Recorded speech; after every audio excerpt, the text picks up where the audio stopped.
My little. Okay, so then I get to say welcome to ACTviaZoom number 4 for 2023. And I'm Carol Sullivan, the facilitator, and Cindy Madigan is the co-host. Mute yourself or let Cindy do it for you, and then rename yourself with your city, county, or your league. And you could add your Indigenous lands information in the chat so that we're reminded of whose land we live and work and play on. So next week, we're going to host Faribault, Washington's Kit Muhlman, and she's going to describe what a ranked choice voting presidential primary would mean for Washington voters and how it would work. We still don't have a bill number or yet, but we're hoping that will come soon. This week, we are going to host a discussion of our Public Disclosure Commission, what it does to keep democracy transparent, and what kind of legislation is forthcoming. Improve it. There's somebody who needs to mute. But first of all, Jody Disney, our advocacy team healthcare issue chair, would like to take a few minutes of our time. She can take, I think, as long as she needs for an update in that area. So Jody, would you like to just go ahead now? Yeah. Good morning. I'm Jody Disney. I'm the new healthcare issue chair this year. So learning the ropes on this very detailed role.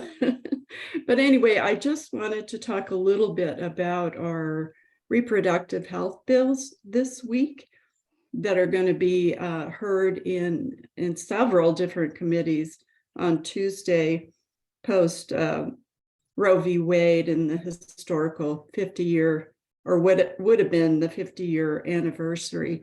And so I just want to make, clear or point your direction or attention to Senate Joint Resolution 8202. And this is amending the Constitution of Washington State to protect reproductive freedom. This is a huge issue, and it's a request of the governor. So we need as many people as possible to sign on pro to that issue.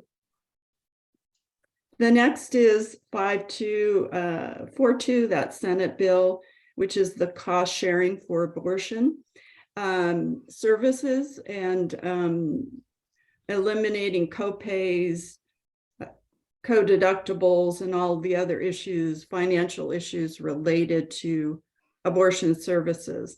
There's been a lot of questions about this bill in terms of why it is that only abortion is being addressed at this time. And apparently it was carefully looked at to try and link prenatal care as well. However, that couldn't be done in this session, but it is going to be addressed in 24. And, what's important about this bill is that for low-income people and for women who are middle income or higher, who have high deductible plans and high co-insurances, this is a really time-limited event, and it really holds people back from exercising their choice in their health care. Then in Senate Law and Justice, there at 10:30 tomorrow, there's going to be the very important Senate Bill 5241, which is related to hospital mergers and acquisitions that we've been seeing across the state, and to direct the Attorney General to be able to look at those before they happen. And we hear from members all over our state in terms of the restrictions on their health care placed upon them, because religious institutions have over 55% of healthcare systems in Washington State. And although they do a good job of healthcare in general, they limit choice. And that's true for beginning of life and end of life reproductive health care, including pregnancy and complicated pregnancy support. So really need your support on Senate Bill 5241, and that is sponsored by Senator Randolph. The next bill is Senate Bill 5489, and this is strictly access to reproductive care. So this is a supportive bill in many ways that makes abortion care even more protected and accessible, because our position clearly states that access is a person's should be a part of people's healthcare and a choice in their healthcare in general. So those are the four main bills I want to talk about. There are two more later on the morning in a different committee. And one is regarding data, protecting our data, which should impact data other than just abortion data that is being collected and shared, unfortunately. And then there is another bill which relates to shielding providers and others protection legally when they provide services to people from other states, which is, a larger portion of what's happening in Washington. Our abortion services and contraceptive services are really being overwhelmed. So anyway, we need your support, and I won't go on anymore because I know you have your invited speakers, unless you have questions of me. And I would just ask Jody, I'd like you to put the bill numbers into the chat. Yes, I will. Question from Amy: are we supporting Senate Bill 5499, Nurses Compact? And I don't know anything about that. Perhaps you do. I haven't looked at that one in depth because I've been really busy with these bills this week, but I'm sure we will be. I mean, we support the nurses or the safe staffing bill, and having a compact for nurses. I worked in the Southwest for years and years, and I will tell you that being able to have a license in Arizona, be able to work in New Mexico or Colorado is really, really helpful in terms of recruiting people. People can move more easily. Nurses all take the same national professional exam in the country. And so they have very similar prerequisites and clinical training. So there's no reason not to support a compact for nurses. I'll put those in the chat, and I'll sign off here.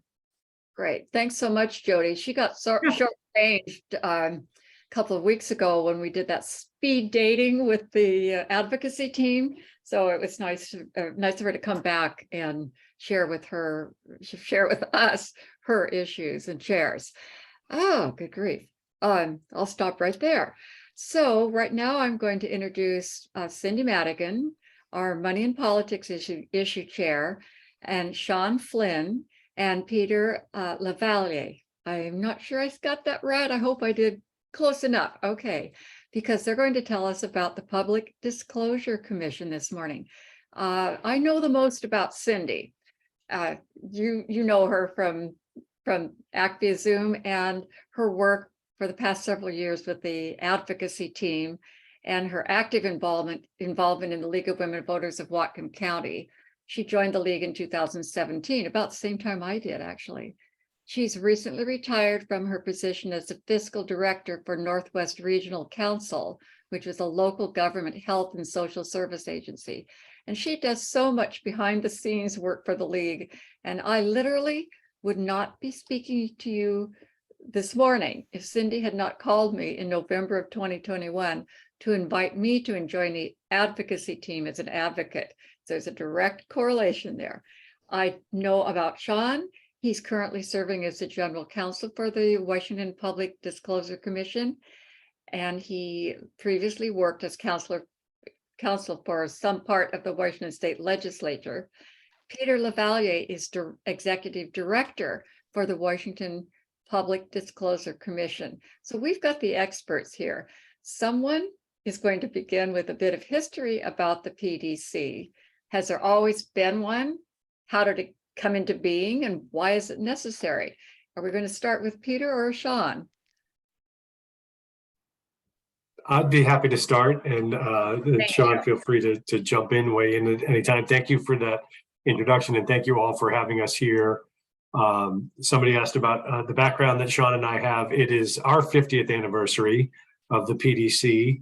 The initiative that created the PDC was passed in 1973, so we got underway, I'm sorry, in 1972, and so the commission got underway in 73, so we consider both our 50th anniversaries. And of course, we know the league was there from the beginning as a supporter of the initiative and the creation of the PDC, and under the leadership of people like Jolene Unsold, and Graham Johnson. The PDC has a long and storied history of shedding light on money and politics in Washington, and we're thrilled to be a part of that. And some of you have heard me say on a personal note, the league is near and dear to my heart because my mother was a longtime activist within the league in New Hampshire, where I grew up. So I'm glad to share that background with you all as well. When I joined the PDC, I think it's about 7 years ago now, we were struggling under a caseload backlog of about 800 cases, 600 to 800 cases, depending on what snapshot in time you take. And the PDC was underfunded, understaffed, arguably still is, but we're in a better place because of that backlog and the activist complaints that were flooding the PDC at the time. The legislature took a fresh look at the PDC, made great investments in the PDC. We've been able to expand our staff and hire great people like Sean, who joined the team, expand our enforcement and customer service teams. And I'm pleased to say that we really have no backlog to speak of anymore. We worked our way through all of those cases. We continue to keep a pace with cases as they come in. Some take longer than others, given the nature of the cases or the intransigence of the respondents to a matter. But by and large, they all get worked through on a normal basis. But that's just one leg of what we do. I think the most important part of what we do is collecting and disseminating information. So all candidates, virtually all candidates on the state and local level, file their campaign finance filings with us, and we turn around in nearly real time that financial information. So it's available on our website. We aim for 24 hours, but we're way ahead of that, frankly. It's a matter of hours, if that information, once it's filed with us, is available. So people can go on. One of the tools I love is you can plug in your address or your zip code and see all races that are relevant to you, and see where the money's coming for those candidates. And I think that transparency is the most important part of our job. The enforcement part, which maybe makes more news from time to time, is really just to make sure that people are getting that right, and we're getting all that information promptly, timely, and accurately, and making that available to the public. Along with those investments that the legislature made, they gave us additional tools to resolve cases in alternative ways, and that's been helpful. And we've taken a fresh look at our laws and rules on a regular basis. We aim for constant improvement, and we make Sean's life miserable by constantly finding new ideas for rules that we can update or legislative proposals. But by and large, I'm sure Sean would agree that there's a wealth of good ideas, and we try to process those and improve the way we operate, improve the way we make information available to the public, and make it more useful. It's having huge databases of information. If you can't sort through them and find what you're looking for easily, it's not all that useful. So we have an excellent in-house IT team that develops our tools for filing in an easy way for campaigns and individual office holders, as well as for the public to search and use our databases. And we're looking at ways to improve those tools as well. With that, I think I'll ask Sean to give an overview of the current agency request legislation that we have before the legislature, and we have some hearings this week on. And we think we have some great ideas again to improve the way the PDC operates. Thank you again all for having us. Thank you, Peter. Before Oh, Sean, I'm sorry. Go ahead, Carol. I'm just wondering, Peter, you're talking about all the cases. What kind of cases? Could you elaborate on that just a little bit? Sure, absolutely. Thank you for asking. I know sometimes it's when it's your business, things seem obvious that aren't. So I appreciate your asking me to expand on that a little bit. We are largely complaint driven. So somebody might complain about campaigns filings, and we would review that complaint and make our own assessment of the accuracy, or sometimes it's a lack of reporting. Somebody might go over limits. They run the gamut from somebody might say, hey, this report in January was 2 days late, and we'll check on that and get that rectified. Work almost universally, campaigns are collaborative and want to make sure they get it right, and work with us to make sure that's the case. On the other end of things, we have cases like the large lawsuits the Attorney General's office has filed against Facebook, now known as Meta, the Grocery Manufacturers Association, which resulted in one of the largest. Both of those have resulted in record campaign finance penalties. Those both originated as PDC investigations that we turned over to the Attorney General's office. So all of those constitute what we consider a case. And so we had, we still receive quite a few of those every year, but we were inundated with hundreds of them as Sean and I were joining the agency. Okay, that helps. It's time, money, and basically time issues, money issues. And accuracy. Sometimes people don't give sufficient detail about how money was spent. Sometimes we'll, for instance, we might see something that just says advertising, $600 advertising, and we make sure that the proper details are there, or if somebody doesn't list the employer information for larger contributions, we'll follow up on that as well. Thank you. Sean, thank you for being patient. Thank you, Carol. Thank you, Peter. And thank you, Cindy, for the invitation, having us come to speak to you, and to tell you what the PDC is doing. As Peter mentioned, I'll go over the current issues that the PDC is proposing in the legislature. There are also some other bills that have been introduced that will be going through that were not originated by us or requested by us, but definitely are important issues and things that we're tracking in the realm of campaign finance. But just again, to start off with, it's been a real pleasure to work with Cindy over the past couple of years. She has been an excellent partner for us, doing a lot of work. We have numerous conversations, sometimes like late in Friday afternoon, when business is being done. But I can just tell that Cindy has really dived into this and is doing great work for the league.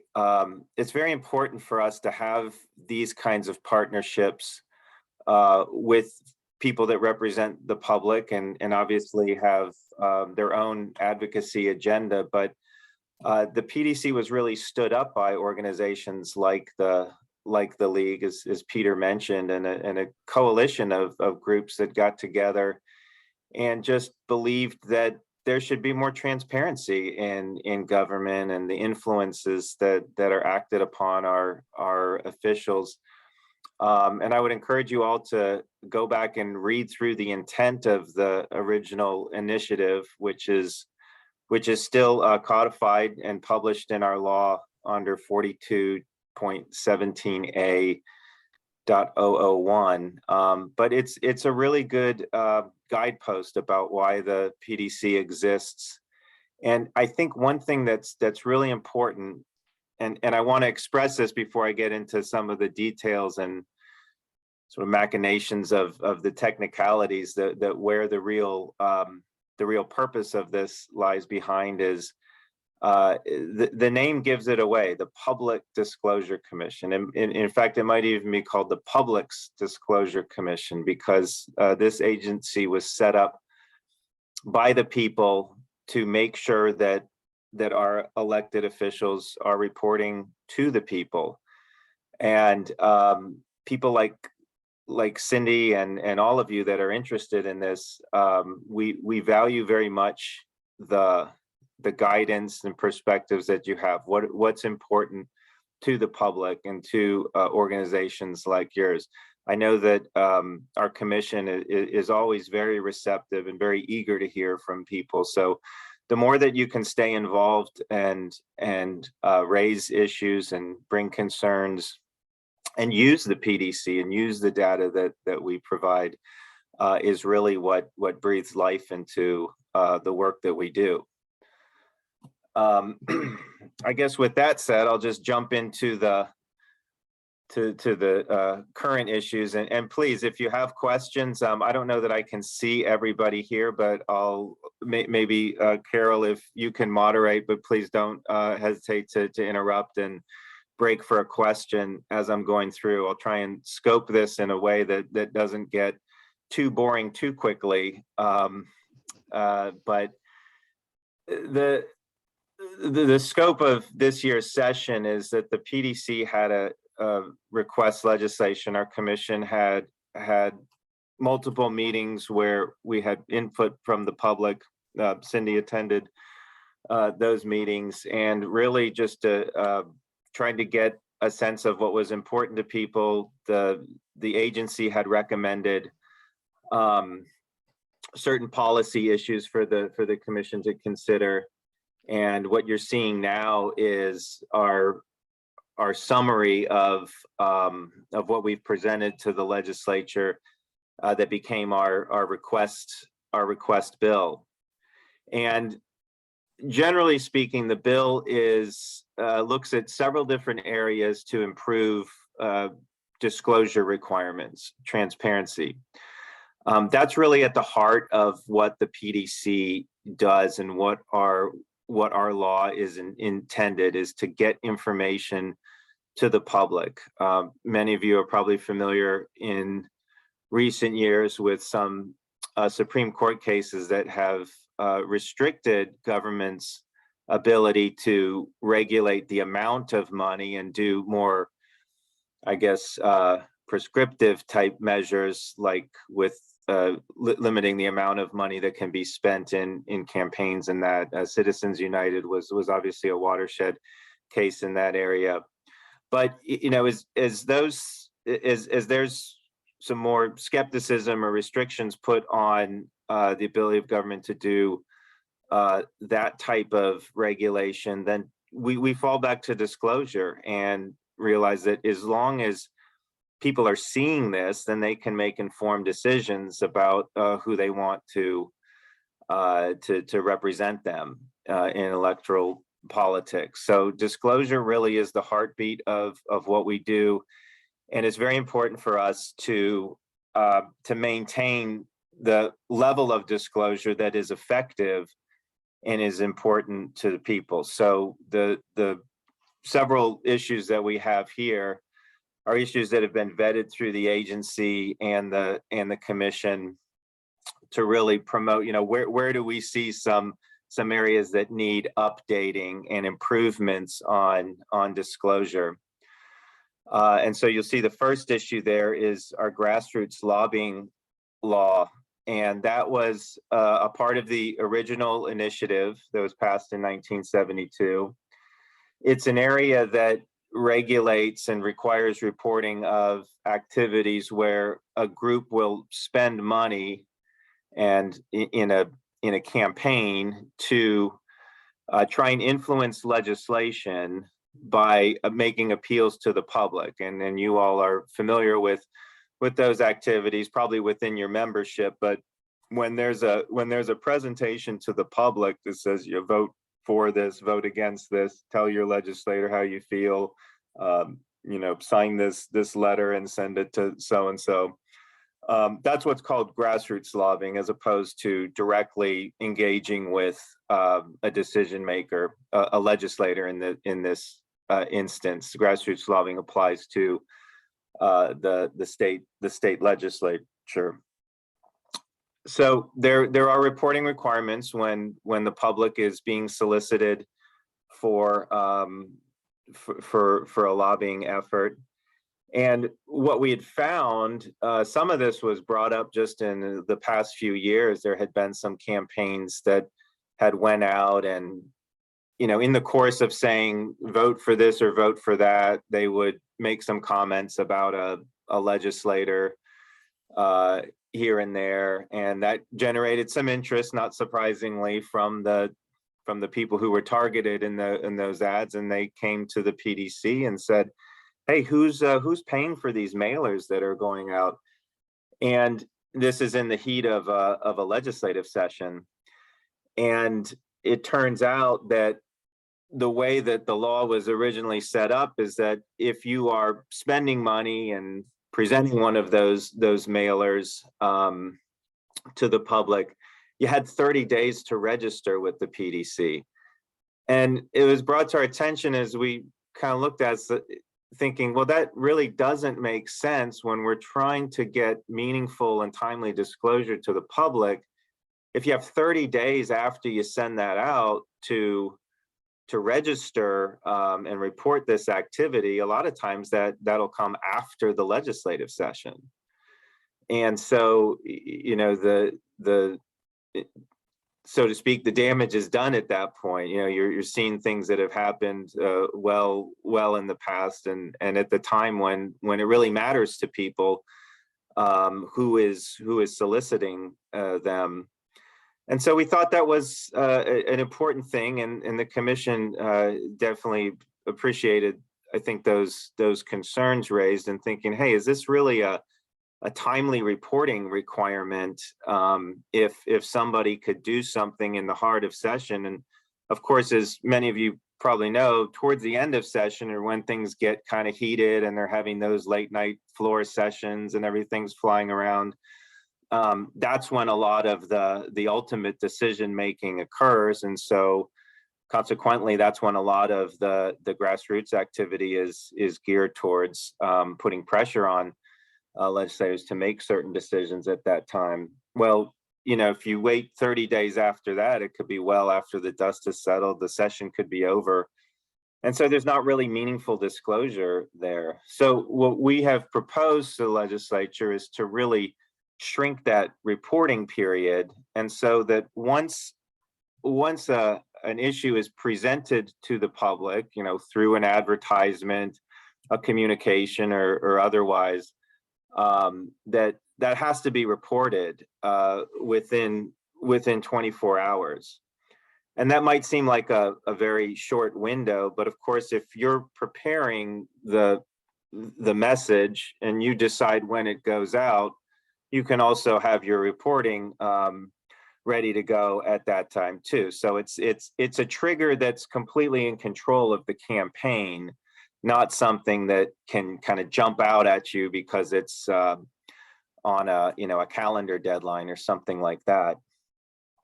I see a hand raised, so I'm happy to pause. Deborah, if you want to ask your question. You'll need to unmute, Deborah. There we go. I'm wondering, does this include email blasts from organizations or just printed materials? Yeah, it would cover communications, so electronic, print, broadcast, that all would be covered. I will say that Cindy has worked with us extensively on this. I think trying to grapple with the parameters of what is included and what's not included under the current law. And that's something that is still, I'd say, potentially open for some more discussion, where things aren't expressly stated in the law. And of course, legislation can't be as expansive as an agency's implementation. It really is the authority for the agency to regulate in a certain area. A lot of times those questions of where to draw these lines are achieved in rulemaking, where the commission, being the body with the expertise, can kind of make those finer distinctions than are what in the law. But generally speaking, to answer your question, that yes, emails or other things that cost a certain amount of money, and there's a threshold under the law about how much money needs to be spent before you have to start reporting it, because ultimately that's what the law is intended to disclose, is where is the money coming from that supports these types of campaigns, not just necessarily who's the speaker here, but who's the money behind the speaker. So just sending out emails might not trigger a reporting requirement, but if there's a significant amount of money spent on it, then it would.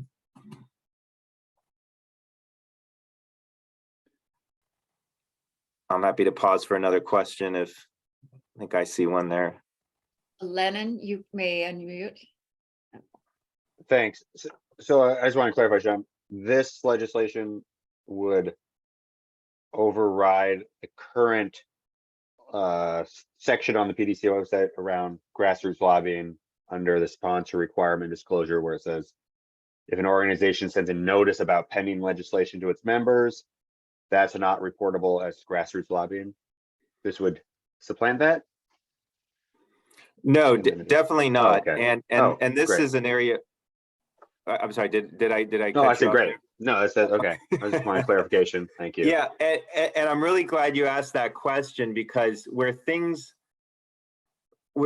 get confusing sometimes, as we even talk about this, is admittedly we're finding that there's some organizations, people who might not have been fully aware that this law exists or what the requirements of grassroots lobbying reporting are currently. So when we describe what the requirements are, some people are jumping to, oh, wait a minute, that's something brand new. Like, we don't want that. Or we have big concerns about that. That seems to be policy coming out of nowhere. But what we're trying to do with this, with our law here, and we've been dealing with it for the past couple of years, is to try to further educate people of what the current law is, and understand that what we're doing right now is to try and add a little bit more clarity, as well as improving transparency, to a law that really hasn't substantively been updated for a number of decades. So we're trying to improve things, but we need to be clear what the law is right now, and then the measures we're taking to improve it. And we have another question from Allison of ACLU. Thanks so much. And thanks so much, Sean, for providing this information. It's super helpful. So the question I have, I think, might just follow up on Lennon's a little bit. I'm thinking of the example of an organization like the League of Women Voters, or like ACLU of Washington, or many other organizations that send out what we call action alerts. So you're sending it out to your own membership who signed up to receive your emails, but then you're saying, share this with your friends or post this on Facebook, and essentially recruiting the call to action to go out to the public, the broader general public. Is that something where, every time you're making a call to action within an email to your membership, that you're hoping they will share with their friends, that is something that would be covered by this as well? Yeah, that's a great question. Probably something that's a little out of the scope of what I'm prepared to talk about here, and just what our bill does. I'll make a quick pitch for our customer service department at the PDC, that questions like that are great questions to ask. We have dedicated staff. There's, I don't want to promise it, but almost always there's somebody there to answer a call and can get into those questions. But I'm not trying to duck it either. It's a good question, because you could say the actual communication is to your membership, but then if there's a directive and an ability built in there that your membership will then go forth and preach this to their friends, and really at that point it's reaching the public. Again, I don't take this as a definitive answer, but I think that would be that would be a program presented to the public. It's really just a means of the distribution that you're talking about. So if your whole membership is enlisted to solicit the public, then you'd probably want to be looking at the cost of that and whether you meet the thresholds to report it. Now, some of this stuff probably doesn't cost that much if it's just sending out emails to to anybody. I mean, you can do that probably pretty cheaply if it's very basic communication. If there's things embedded in there, like a bunch of graphics or other things, if you're purchasing lists of people who are likely supporters, and that those kinds of costs get into the campaigning side of this activity. So I don't want to tell you that every time you send out some notice it's going to be reportable, but you got to start looking at the money at that point. Yeah. And Hopefully that's helpful. Yeah, and I was just going to add on that too. When we're thinking about the money, just sort of in an abundance of caution, we're also considering our staff time, right? Because we've got people who are doing drafting behind the scenes and coming up with graphics, et cetera. So there's a lot of indirect costs that go into each action alert. And so understood, and I apologize, I don't want to take up any more time. Understanding that the legislation is going to impact making sure that we're aware of when we need to start reporting actions like that. So if in December we start sending out action alerts to people saying, hey, session's starting in January, here's what's going to be on our agenda, start talking to your lawmakers now, that we know that, we need to get something going in December to report into PDC on those kinds of activities. And let me just add to what Sean said, and that is a good discussion, that none of this is changed by our legislation that we're proposing here this year. That if there's a reporting requirement, that's true under the current law. We're just changing the timing so that it's more relevant to transparency and people seeing what's going on. So if our legislation fails, that kind of activity, if it reaches those thresholds, needs to be reported today, just as it does if our legislation passes. And those thresholds are currently, I think it's $1,000. If you spend $1,000 on a campaign over 3 months, or $500 in any 1 month, it's an or. If you reach either of those thresholds. So it's not an insignificant amount. So I think it's the rare email blast that would amount to that. It's the marginal cost of sending an email blast is approaching zero. Now, you raise a good point about staff time. I think that's where it might cross over some of those thresholds. But again, that's true today. That would be reportable in this current legislative session. Whatever happens with our proposal, ours is really focused on the timing and making sure that information gets out while it's still relevant and the campaign is ongoing. And this is an area where I guess I'll make this point. Look, when we propose something and then people have questions, and maybe as Peter said, this involves the current law. And of course, there's a lot of questions that can come up when you start just raking over an area that really hasn't been the focus of that much attention for a while, that these questions arise.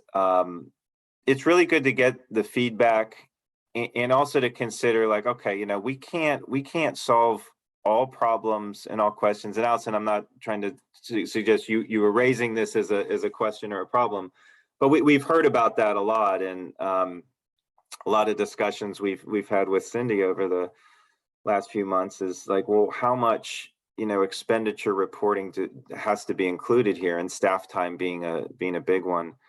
I try and point out that that's also a role of rulemaking. When you get down into the weeds of things and you really got to hammer that out. We have an excellent commission who's very willing to dive down and look at these problems. Peter said that I don't like my rulemaking function, which yes, I mean, rulemaking is rulemaking. I don't know that anybody's terribly excited about it, but it's something that we do on a pretty much an ongoing basis, and just trying to, fine tune those areas of law. So keep those questions coming, keep engaging with the commission on that. That's one area where we can work on this, especially when we're dealing with the big picture in legislation. Sometimes I think like, okay, is this sort of above the board problem, or is this below the board problem? Is this something that's restricting the agency from being able to manage because it's written in a very, limited way? Or does the commission have, sufficient authority to work this out? And if it does, that's a good place to address some of those concerns. So that's just one piece of grassroots lobbying reform. I was just going to breeze by that one, but I definitely am not surprised that people have concerns about that, because this is the trigger to know when you need to report. So it's very important. And thank you for those questions. The two kind of big policy pieces of this bill, and in some ways more innovative pieces, are that when there's a communication that goes out to the public, and again, this is something that directly is going to, ask the public, solicit the public support, or urge them to support or oppose of legislation, that there's a sponsor identification on those communications, and that provides the real-time transparency to a person in the public. I'm sure that a lot of you have had that experience when you receive a mailer, when you watch a political ad on TV, something comes on your through digital means. When you see something like that, you're always wondering who's behind this, who's sending me, who's asking me to do something. And we really feel that this is a big improvement in this area, to make sure that the public is seeing who's spending money and trying to get trying to influence legislation via the public support. And then along with the sponsor identification is a list of the major sources of the funding for the campaign. And both those provisions are really grafted from our the political advertising requirements that have been in the law for several decades now. So that they have a history. We have a way of explaining this. We have guidance out on that. And a lot of that can transfer over to this process. When do I have to put this on? Where does it have to be? How big does it have to be? It uses some of the same parameters as political advertising, and really to serve the same purpose, just to show the public at the point when they are being solicited that they know who's behind that. And sometimes that can be even more insidious than in a political or an election campaign, where you either think, well, okay, this is coming from somebody who is, I mean, you a lot of times the groundwork or the layout of who supports and opposes candidates based on political affiliation, and that, not to say there aren't cases where that's dark, but when you're talking about just an issue, it can be from anywhere. And a lot of times these campaigns can be couched in a way that makes it look like this is just a swell of public support or opposition to something, when in fact it may be financed by some very well-heeled organizations that have a very specific and particular vested interest. Not that there's anything wrong with that. It's just something where the public should know when they are being asked to do something. And so those are provisions that we think are very positive improvements to this area of law. And in our outreach and sessions where the commission has solicited people's comments on this is one area where we've heard a lot of positive responses and really not much in opposition. That's not to say that there aren't people who may have concerns about this or have questions how it's implemented, but this is one of the areas where people seem to understand why we would do this, and the product or the need for it is apparent because it is simply a disclaimer on these communications. One thing about this bill, and getting into the scope of the legislative session, is we have this policy in two different places right now. The first place is in a standalone bill that's been introduced into the House, House Bill 1317. It's sponsored by Representative Paulette, who was the first person to really, suggest this policy. He ran a bill a couple years ago that had the same, outline of this bill, and that was in response to some of this advertising and campaign work that he had seen. And so once the commission looked at that and thought it was a good idea, we had proposed to do this last year, but had some pushback from some nonprofit groups that I think, again, maybe had been concerned about the scope of grassroots lobbying reporting in general, and then wondering what all this was about. So we knew we needed to do some more work and some more outreach, and the commission spent quite a bit of time this last interim to reach out to as many groups as possible and try and get feedback. So the product that we have is the result of that. We don't anticipate there's going to be a consensus view on this, and they'll be applauding it from all corners. But it is, there have been changes made to try and address the concerns while also maintaining the value of the transparency in this area. So that's the House bill. In our larger legislation request, which I'll be getting into some of those other parts, this has been incorporated in a single bill that we've introduced into the Senate, and that's Senate Bill 5284. So you'll see this policy in those two places. It's not a companion. The language is exactly the same, but it's just done in two different vehicles. And so with that said, that was the House version. And if we scroll a little further up in this summary, you can I'll address the few of the other issues that we're looking to achieve in improving disclosure and transparency in our laws. Yeah, that's good right there, at least from what I can see on my screen.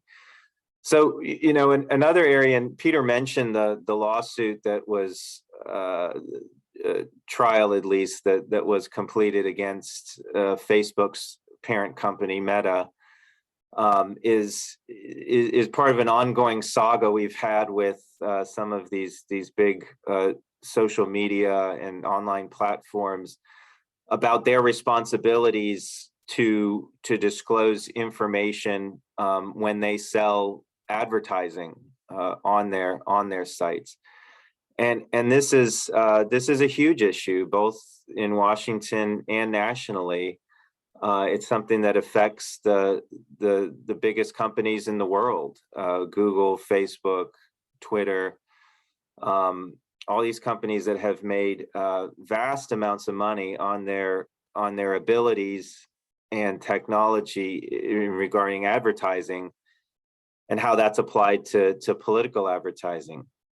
The neat thing about our law is that we've had a provision that was, again, part of the original initiative back in the 70s. I mean, I still would love to just kind of dig down and find more information about, you know, where this came from, because in my limited research, I think it's a unique provision of any campaign disclosure law. It certainly doesn't exist on the federal level.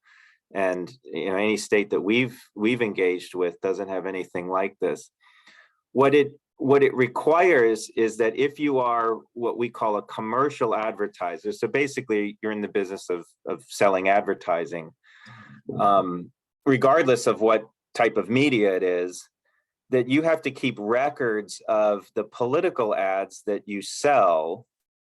And if a member of the public comes and asks to inspect those records, that you have to provide it to them.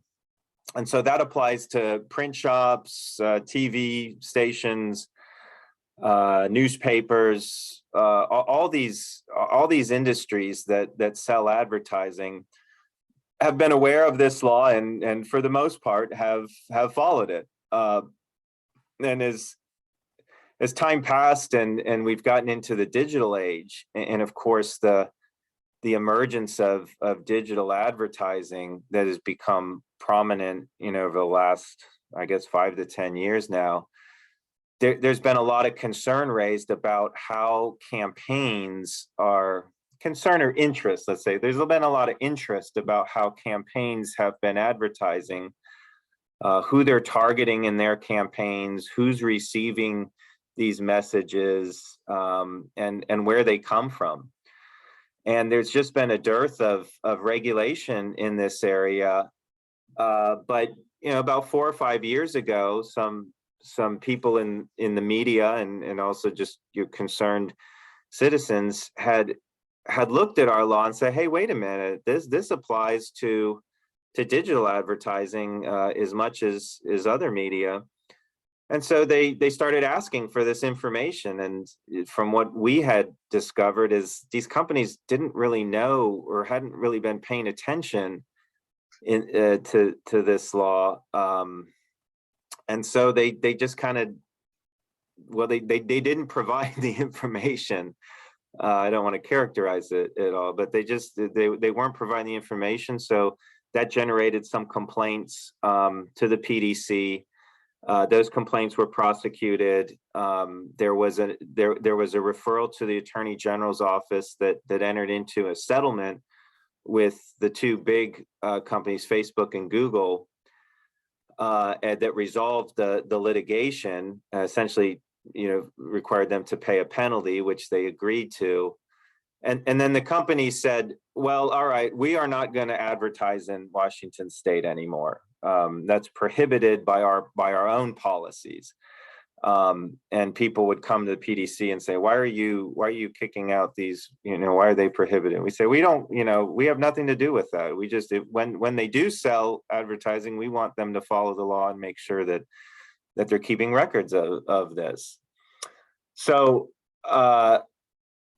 then we found a new set of complaints came forward and said, well, regardless of what the policy is at these companies, we are still seeing political advertising being sold by them. And so we had more complaints come in, and we eventually referred more cases to the Attorney General's office. This time, at least Facebook was more obstinate and was claiming that this law, which had been around since the 70s, didn't apply to them. And they had a number of constitutional arguments as well as some federal law. And that's been litigated. And the Attorney General's office, which has done a fabulous job representing our law in courts, won a pretty decisive victory at trial. The case is on appeal right now, so you know nothing is settled. There's no precedent that has come out of this yet, but that's still in litigation. In the meantime, while all that's been going on, we've been working on trying to help clarify this law and where the requirements are. Of course, these companies have their own concerns and questions, and so we've been in negotiations and trying to find ways that we can articulate the law that helps them to comply with it, but also maintaining, as always, that we're not sacrificing transparency for those types of concessions. And we issued rules that were pretty good, I must admit, in addressing directly the concerns that had been raised.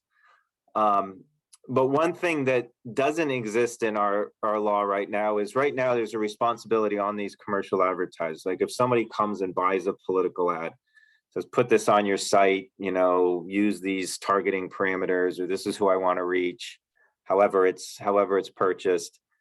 That requires the company to say, okay, we need to keep records of this and show it to the public. But one thing that's not in the law right now is any responsibility on that purchaser or the campaign that's buying the advertising to tell the commercial advertiser, hey, this is a political ad. And so we've always encouraged the commercial advertisers to say, hey, when you're selling advertising, just ask if you have any questions, or just ask the buyer if this is a political ad, and then where that you have to hold on to this and keep the records that are required. And so now all we're asking.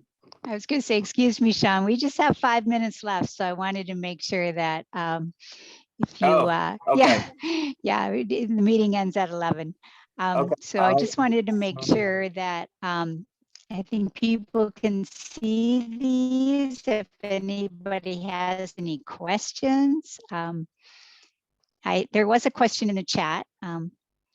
Okay, I didn't see a question there, but happy to address any questions there or otherwise.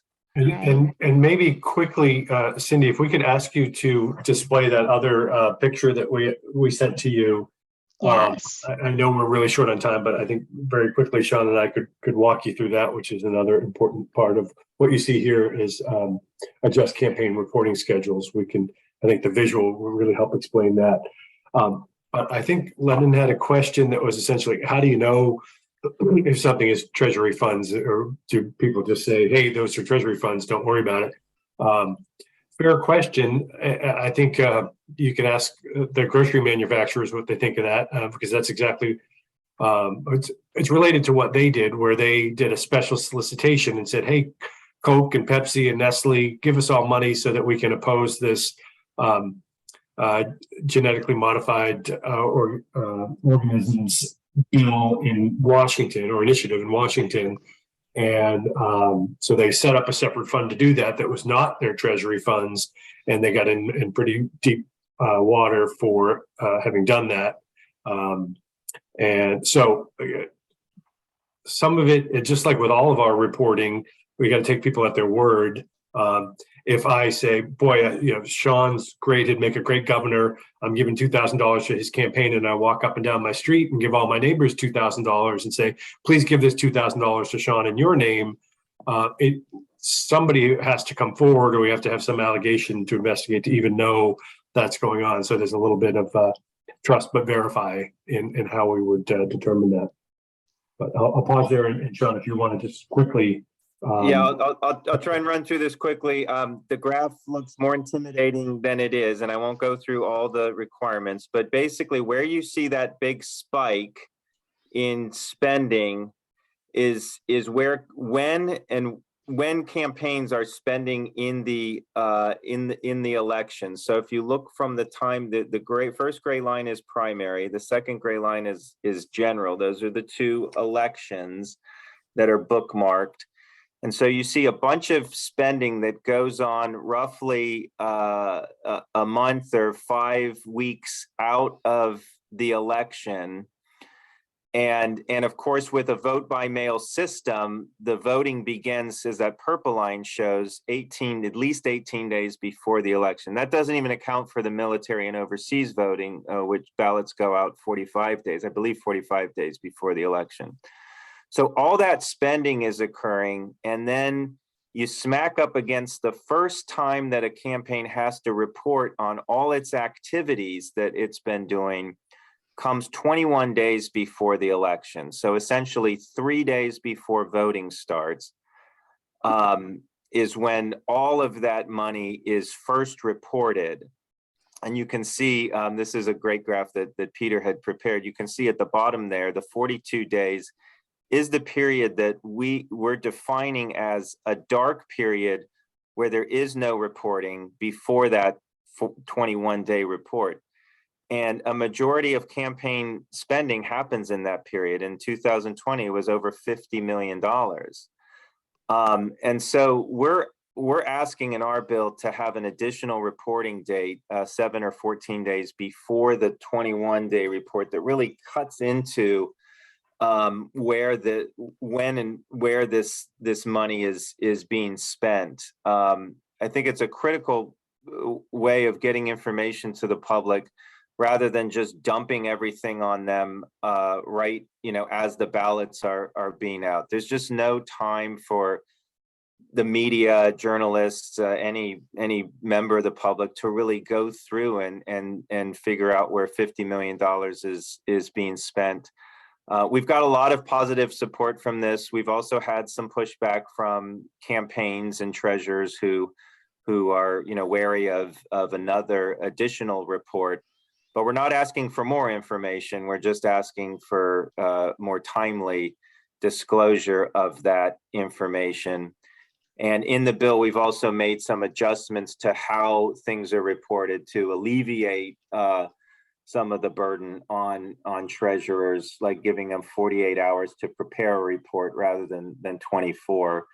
So there's measures that kind of balance out, what we're asking for with a little bit more relief to treasurers. But this is an area that we feel is very important to the public. If we want good journalism in this area, if we want to keep people engaged in seeing what campaigns are doing, the transparency, the disclosure has to keep up with the activities, and the more money that's being spent in campaigns, inherently requires better and improved transparency and disclosure. So yes, it might add more time for campaigns to fill this out, but if you hear those concerns, I think you got to look at, well, who's the one raising the more money, who's the one creating the need for greater disclosure. It's coming from the campaigns. And so, there is a responsibility to that. So I'll leave it at that. I'm sorry that I ran over a little, but Sean, I did see one question. What's the bill number on that? And so that would be in our Senate bill that covers this and other things. Do you know that bill number offhand? It's 5284. I think Cindy put it in the chat there. And all these bills are being heard tomorrow in the legislature. We have 5 bills that are up. I didn't get into some of the other bills that are out there, but these are the only 2 bills the PDC has asked to introduce and has an opinion on at this point. You can always reach out to us if you have questions about our agenda or any other matters. I'm happy to talk about any policy with any of you. Just very quickly, I really appreciate the time that you gave us to be able to talk about this and give us that forum. Thank you so much. And there is a lot to be said about this. I'm hoping that you'll come back, or Cindy's going to be able to bring us up to date too. But I'm really very pleased that you were able to do this for us. I'm going to have to stop with this and thank you, and then ask Anne Murphy if she would like to give us a brief update on how we can join Democracy Lobby Week. And again, thank you so much to Sean and Peter for being our guests this morning, and Cindy for managing the screen things. So one more and speaking of the screen, can you unshare it? That would be good. And so I popped in the chat the basic information for Democracy Lobby Week, and certainly this topic will be on the agenda, and we will have more up-to-date information. And so go to the state website.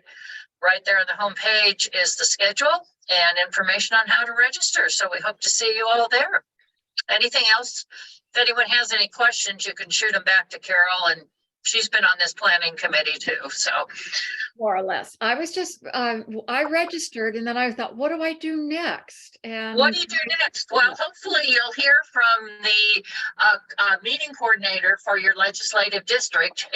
That should start happening this week, because we've been working with those folks to help you know what to do when you go to a meeting with your legislator. And so you'll meet as a group and plan your meeting, like who gets to say what and how you're going to say it. So we certainly hope that you can be able to participate in that.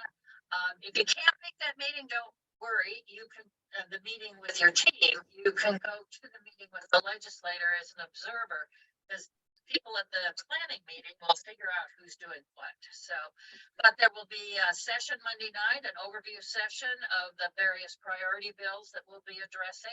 We'll see where these bills are that Sean and Peter were just talking about. And of course, we'll be also touching other issues other than all these great democracy issues. So that should, and if you don't hear from anybody after you've registered, contact your local league action chair and see what they know, and get the communication going in your area. So thanks, Anne. That helps. There was a link to that registration for Lobby Week in the email that I sent out this morning, and we'll stop recording.